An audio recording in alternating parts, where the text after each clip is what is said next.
Happy St. Patrick's Day. And the big question for today is, what are the odds that I will find a McDonald's that actually has a working milkshake machine so that I can get a Shamrock Shake today?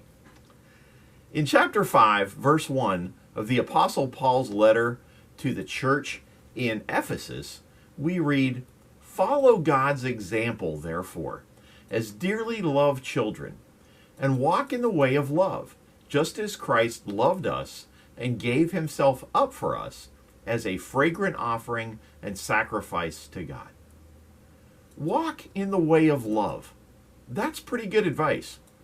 But look what happens when you take a look at the Message paraphrase of those verses. Watch what God does, and then you do it, like children who learn proper behavior from their parents. Mostly what God does is love you. Keep company with him and learn a life of love. Observe how Christ loved us. His love was not cautious, but extravagant. He didn't love in order to get something from us, but to give everything of himself to us. Love like that. I like that. Susan Alexander Yates, in her article, 5 Resolutions to Keep, offers us some godly guidelines for influencing our children. Number 1, reach out to non-Christians. If you want your children to grow in faith, expose them to people who need faith. Take a look at Jesus' words from the Sermon on the Mount in Matthew 5:13 through 16. You are the salt of the earth, but if the salt loses its saltiness, how can it be made salty again? It is no longer good for anything except to be thrown out and trampled underfoot.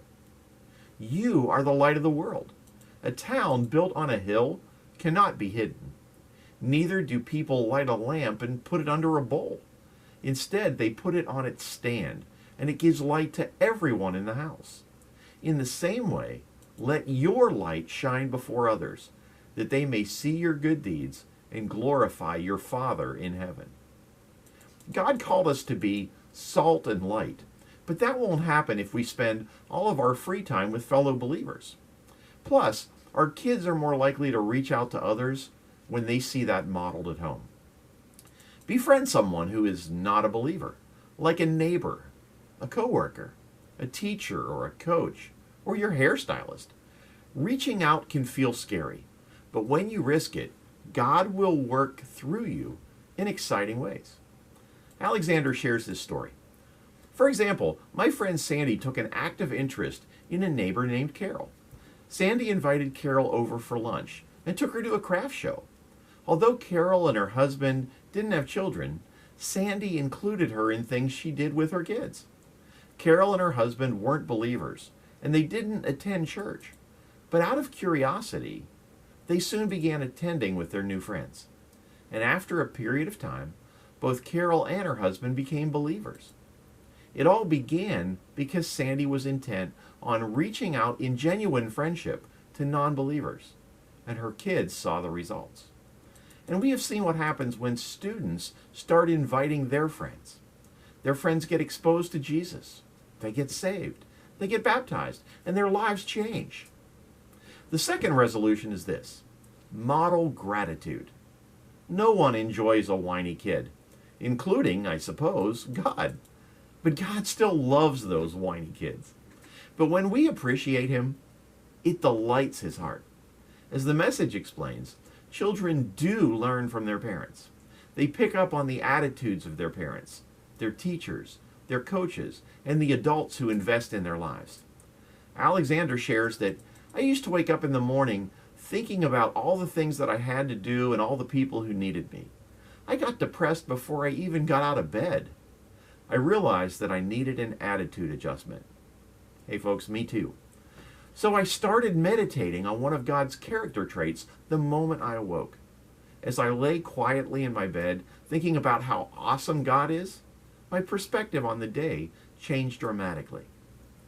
Our moods fill the atmosphere of our homes, and if we're constantly whining, our kids are more likely to complain.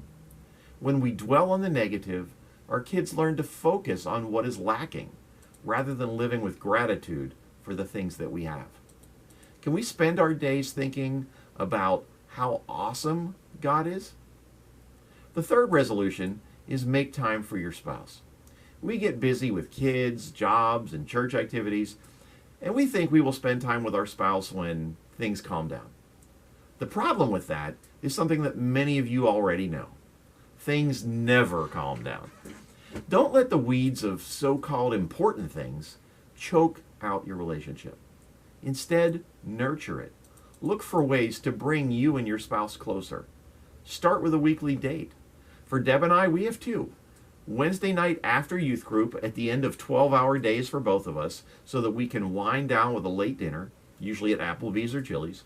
And the second is Saturday morning, which will include breakfast or lunch out. If you have kids, their security is based on knowing that you love them, and it soars when they know that you love each other. Now, a couple of weeks ago, we shared Proverbs 23:24 with our Wild Wednesday students.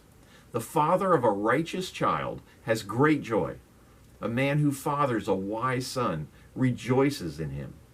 Now, we were challenging them to live righteously, and that our righteousness comes from Christ. He is our righteousness. But the message spins that proverb in a little different way.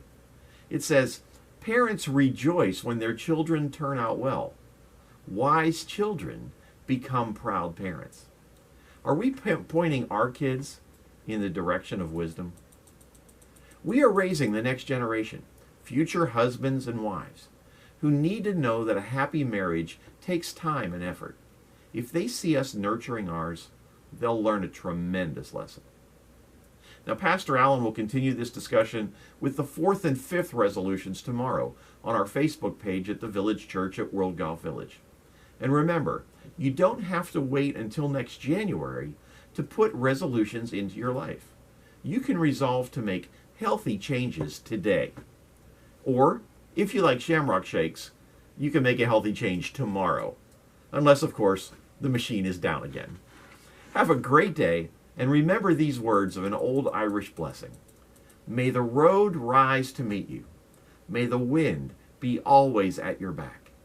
May the sun shine warm upon your face, and rains fall soft upon your fields. And until we meet again, may God hold you in the hollow or the palm of his hand. See you Friday.